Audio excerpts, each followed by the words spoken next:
ప్రాణరక్షకుడు అయిన యేసుక్రీస్తు ప్రభుల వారి అతి శ్రేష్టమైన ఉన్నతమైన పరిశుద్ధ నామంలో ఉదయకాలం అన్నా అనే చక్కని కార్యక్రమాన్ని చూస్తున్న మీ అందరికీ నిండు హృదయంతో వందనాలండి. దేవుని మహాకృప మీ అందరికీ కూడా తోడై ఉండును గాక. ఎలా ఉన్నారండి? దేవుని కృపలో మీరందరూ క్షేమమే కదా? చాలా సంతోషం. ప్రతిరోజు ఉదయకాలం అన్నా చూస్తూ ఉండండి, తప్పకుండా దేవుడు మిమ్మల్ని ఆశీర్వదిస్తాడు. ఈ సమయంలో మిమ్మల్ని ఒక్క మాట అడుగుతాను, మీకు ఐశ్వర్యం కావాలా?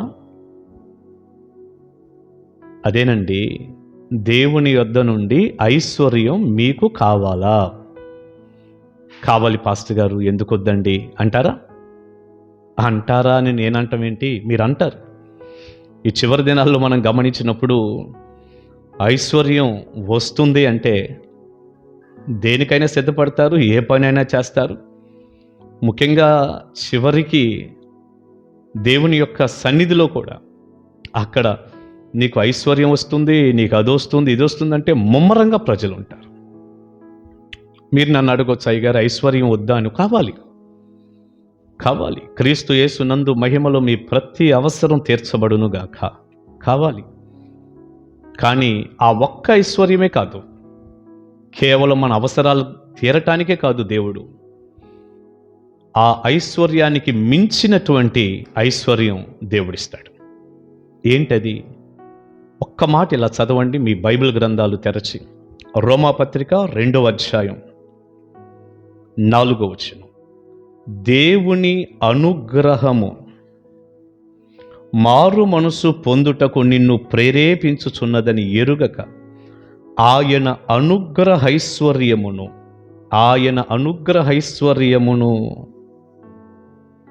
సహనమును దీర్ఘశాంతమును తృణీకరించుదువా? దేవుని అనుగ్రహ ఐశ్వర్యం అటండి.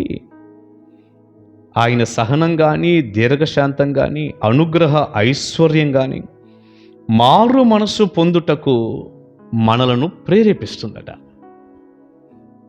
దేవుడిచ్చేటటువంటి ఆ ఐశ్వర్యం, ఆ అనుగ్రహం, ఆయన యొక్క కృప మారు మనసు పొందటానికి మనకు సహాయపడుతూ ఉంది. మనం మారు మనసు పొందటం అంటే దేవుని అనుగ్రహం, అది అనుగ్రహ ఐశ్వర్యం. అది ఈ ఐశ్వర్యం కోసం ఎవరు ఎదురు చూస్తున్నారు? ఈ ఐశ్వర్యం కోసం ఎవరు కనిపెడుతున్నారు?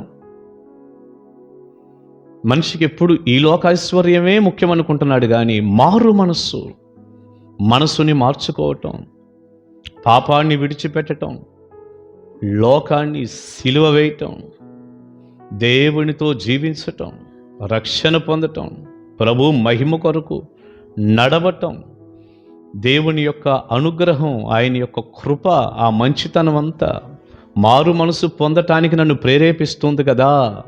ఇది కదా నిజమైన ఐశ్వర్యం. దీని ద్వారానే కదా రేపటి దినాన నిత్య జీవాన్ని నేను పొందుకోగలను అంటూ నీవు మారు మనసు పొందాలి, మనసు మార్చుకోవాలి.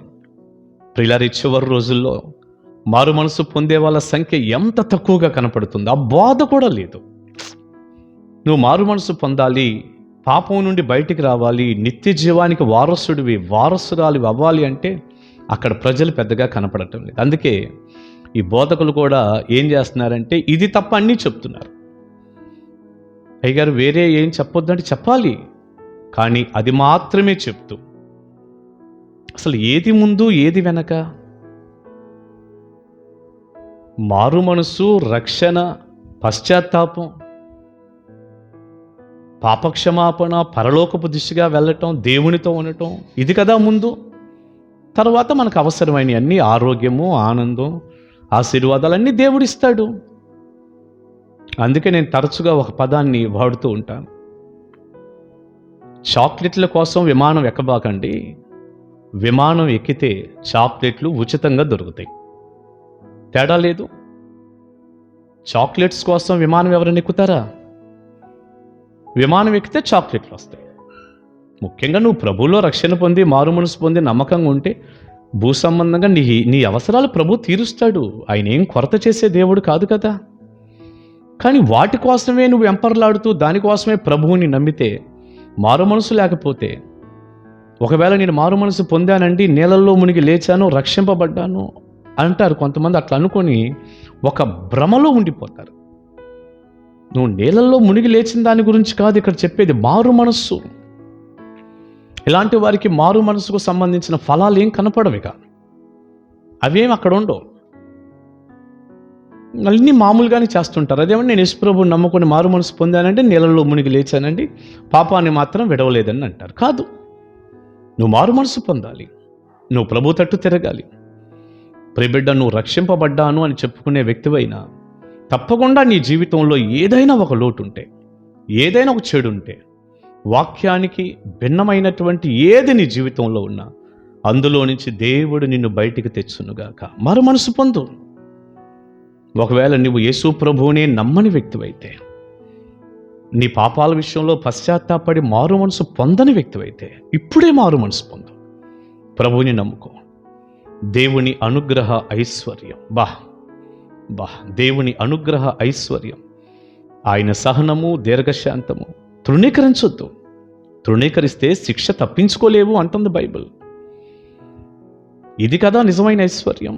మారు మనసు పొందటానికి నిన్ను ప్రేరేపిస్తుంది. చూడండి, సమయాన్ని వృధా చేసుకోకండి. నశించిపోయే, వదిలిపెట్టి వెళ్ళే లోకం మీద దృష్టి పెట్టకండి.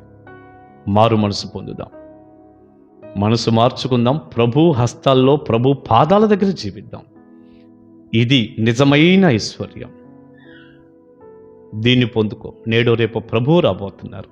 మారు మనసు పొందిన వారిదే నిత్య జీవం. మర్చిపోరుగా.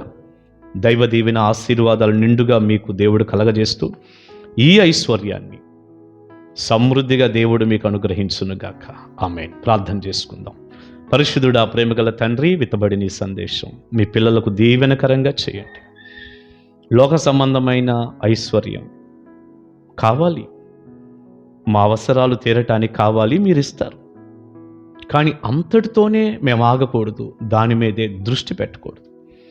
ఈరోజు ఈ లోకాన్ని విడిచిపెడితే మేము ఎక్కడికి వెళ్తానో అన్నది మేము ఆలోచించుకుంటూ, నిజంగా మీరిచ్చే మీ అనుగ్రహ, మీ కృపతో, మీ దయతో కూడినటువంటి ఐశ్వర్యం మారు మనసు పొందటానికి మమ్మల్ని ప్రేరేపిస్తున్నదని గుర్తెరిగిన ఆయన, ప్రతి బిడ్డ మారు మనసు పొంది రక్షింపబడి మీతో గడిపి మీ రాజ్యానికి వచ్చే కృప దయచేయండి. తోడుగా ఉండండి. యేసు నామాని ప్రార్థన మనవులు అడుగుచున్నాను తండ్రి. Amen. Amen. God bless you. దేవుని కృప మీకు తోడే ఉండును గాక. కలుసుకుందాం ఉదయకాల మన్నాడు.